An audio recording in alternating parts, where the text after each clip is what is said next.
আমরা আসছি বেলনা, এটা হচ্ছে কেরানীগঞ্জে খারাকান্দি, বেলনা খারাকান্দি এই জায়গাটার নাম।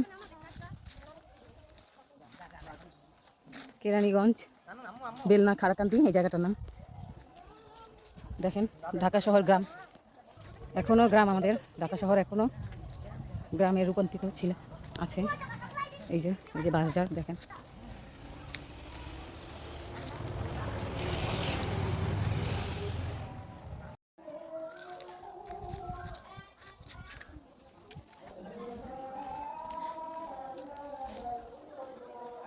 এই যে টুইন টাওয়ার, এটা হচ্ছে টুইন টাওয়ারটা নিলাম। এই যে দেখুন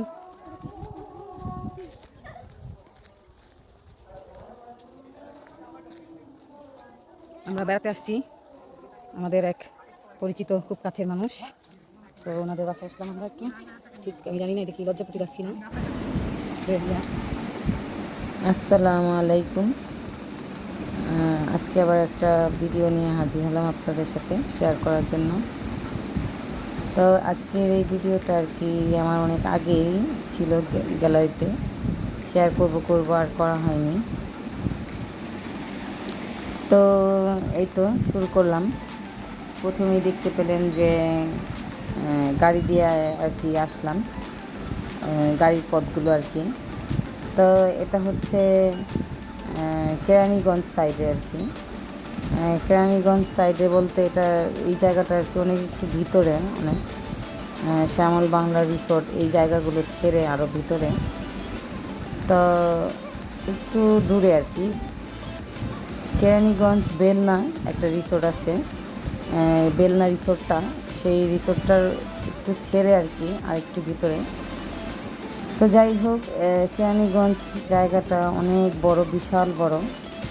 আপনি যত যেখানেই যাবেন, ঘুরবেন, বেড়াবেন, ততই কিন্তু বুঝতে পারবেন যে এটা কত দূরের, মানে কত বড় একটা জায়গা, স্পট। তো এই আর কি,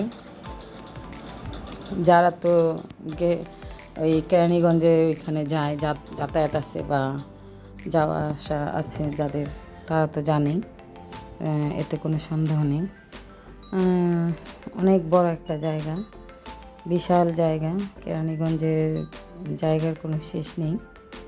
ওইখান থেকে জিঞ্জিরা, ওইখান থেকে সাভার, আসলে সব জায়গাতেই যাওয়া যায়, মাওয়া ফেরিঘাট এরকম আর কি।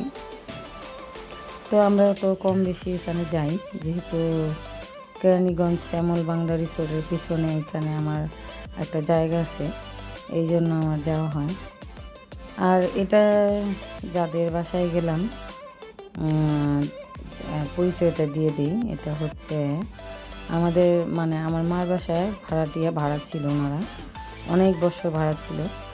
আসলে ভাড়াটিয়ারা ভাড়া থাকলে কিন্তু একটা মানে ফ্যামিলির মতন হয়ে যায়, যারা আর কি ভালো,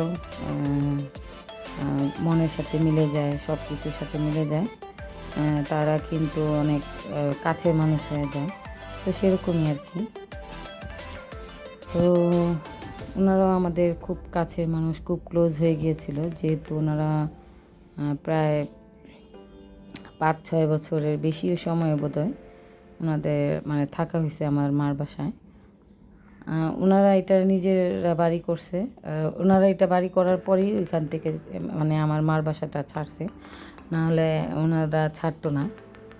খুবই ভালো সম্পর্ক আমাদের সাথে। আমাদের ফ্যামিলির প্রোগ্রাম কোনো কিছুতে ওনারা আসে, ওনাদের ফ্যামিলির প্রোগ্রামে আমরা যাই। মানে ওনারা করবে না আমাদের ছাড়া কোনো কিছু। আমাদের খুব, মানে আমার মাকে খুব পছন্দ করে, আম্মুকে। তো এই তো দেখুন ওনাদের খাবার দাবার দেওয়া, মানে ওনারা যে আয়োজন করলো, আর আমরা আসলে বুঝতে পারিনি যে এতটা আয়োজন করবে। আমরা কিন্তু সকালই রওনা দিয়েছিলাম ওনাদের বাসায়, নাস্তা টাস্তা কেনাকাটা করে আমরাও কিছু খাবার টাবার কেনাকাটা করলাম, নাস্তা পানি এগুলো নিয়ে গেলাম ওনাদের বাসায়। তো এই তো বাগান, মানে গ্রামীণ পরিবেশ কেরানীগঞ্জ। তো যারা যায় বা যাদের ধারণা আছে তারা তো জানেই যে কেরানীগঞ্জ জায়গাটা কিন্তু একটু মফস্বল শহরের মতো, গ্রাম অঞ্চল, চারিদিকে প্রকৃতি। এই প্রকৃতি দেখতে দেখতেই আমরা মানে মুগ্ধ হয়ে গেলাম যে এত সুন্দর একটা জায়গায় আসছি। আর ওনাদের বাসাটা ছিল একদম মাঝখানে, চারপাশে গাছগাছালি প্রকৃতি, তার মাঝখানে ওনারা বাড়িটা করছে। তো ওনারা নতুন বাড়িটা করাতেই আর কি আমরা আসছি, আমাদের দাওয়াত দিয়ে নিয়ে আসছে। ওনারা অনেক আগের থেকেই বলতেছিল, আমরাও সময় পাইতেছিলাম না আর ওনারাও সময় করতে পারতেছিল না। তো এটা আর কি হুট করে হয়ে গেল আর আমরাও গেলাম। তো যাই হোক, এই যে অনেক আইটেম, অনেক খাবার দাবার করছে। তা আমরা তো বুঝতে পারিনি, আমাদের বাসার কোনো পুরুষ মানুষ যায়নি, নিয়ে যায়নি আমরা। ওনারা কিন্তু বিশাল আয়োজন করছে খাবার দাবারের। তো যাই হোক, এই যে দেখুন, আমরা খাওয়া দাওয়া করে আবার একটু বের হলাম। দুপুরে খাওয়া দাওয়া করে আমরা একেবারে বিকালে নাস্তা করে তারপর আসছি।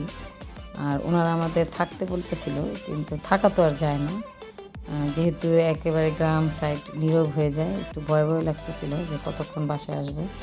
এই যে দেখুন কী সুন্দর গাছগাছালি, সিম গাছ, এগুলো মানে যার বাসার সামনে থেকেই যে করে রাখছে, কোনো সমস্যা নেই, যার ইচ্ছে সে নিয়ে খায় করে, এভাবেই আর কি।